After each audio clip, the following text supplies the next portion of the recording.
Hey everybody, it's Scott and Mike from Wing Chun Geeks. Today we're going to talk about an elbow positioning drill. Alright Mike, so what do we got today? Well, this drill is really important to improve all of your Wing Chun. Scott has made the point about that if you're practicing Wing Chun, then elbow position is of the highest importance. Oh yeah, so by practicing the drill we're about to show you, it's really going to help you have tighter elbow position, which is paramount in Wing Chun. And the second thing is you're actually going to get hit less. And the reason why you're going to get hit less, especially in Chi Sao, is that your elbow is going to be more tucked in. It's kind of like, we always use this boxer reference.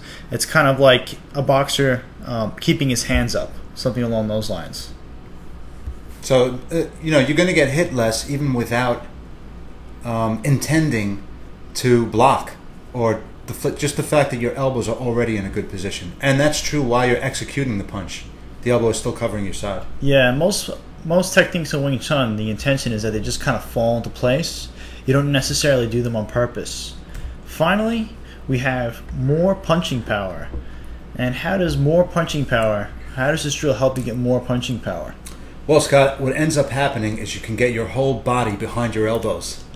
And that's important. If you're swinging your arm out, or doing like, don't get me wrong, and we've said this in everything we've produced, there's certainly a lot of power in a hook punch. There's a lot of power in a, or cross or an uppercut, and some of those have elbow in positions too. But when you're talking about a jab, you're not really compromising speed, but you're getting much more power in your punch because you're putting your entire horse behind it. Exactly. So I guess you can say your horse, or in layman's terms, you might even want to say your core.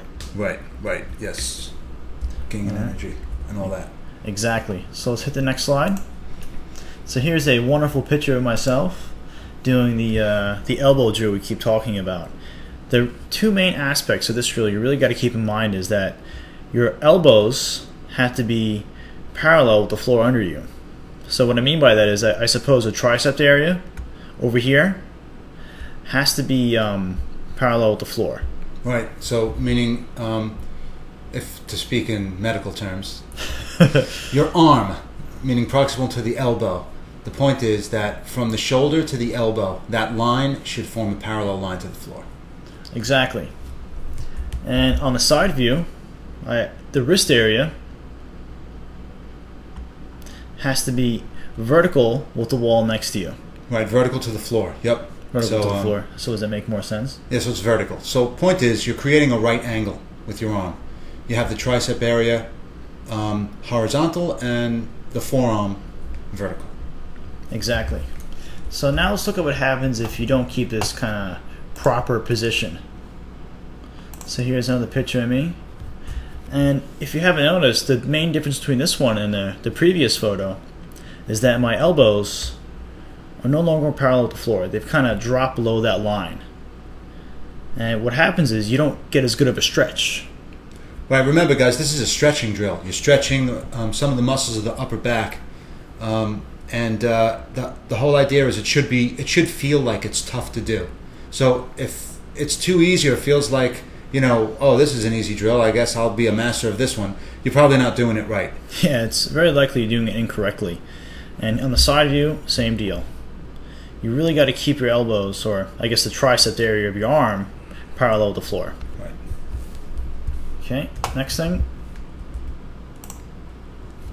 Okay, yeah, I think this one's pretty big. The goal of this drill is to stretch, I suppose, your chest or your lower... No, it's the back, actually. It's the upper back. The chest can get in the way. That's one of the reasons you do the drill, but you're certainly not stretching your chest. To stretch the pec, you have to open up. But that's not the point of the drill. What Scott's doing right here, let's say Scott had tight muscles in the upper back. He wouldn't be able to reach. His elbows wouldn't be touching, but he's trying as hard as he can to force his elbows together, and that's what you're really trying to get. Yeah, so if you didn't put it together, this area here, your elbows have to be touching. Right. But if you're not touching, it just means you have to keep doing the stretch until they do. Exactly. So what kind of exercises would inhibit this type of touching or stretching? Yeah, so like as we said in the article, if you're doing a lot of chest presses or stuff that builds up the pectoralis major, that's the muscle that's going to get in the way.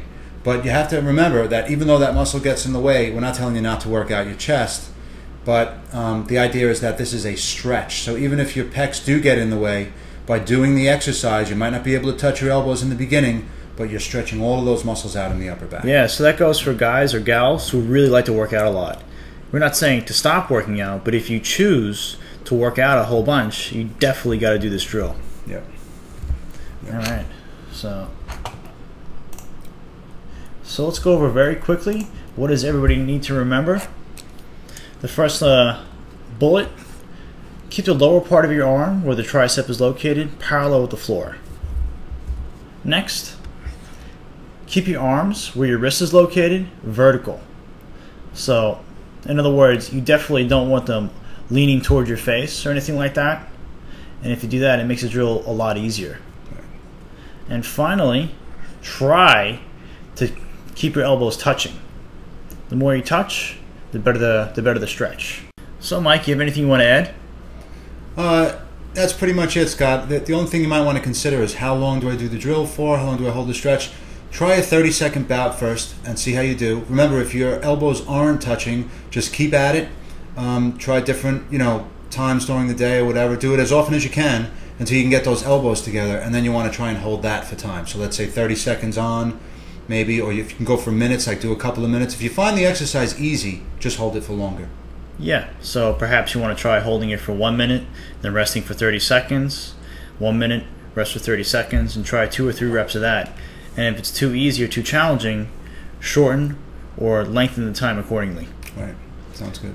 Alright, so I think that just about wraps up everything. If you want to learn more about this topic, there's a blog post located directly under this video. Definitely check it out if you want to get more in depth with Wing Chun. Excellent. Alright, see you guys next time. Take care, guys.